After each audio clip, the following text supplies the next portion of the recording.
Welcome to Steinel heatgun.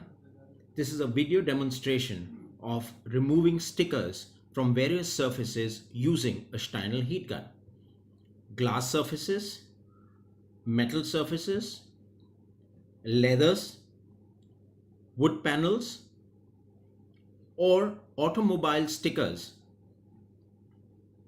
The ideal heatgun is the HL2020 electronic, along with a 50 mm reflector nozzle, is ideally suited for this application.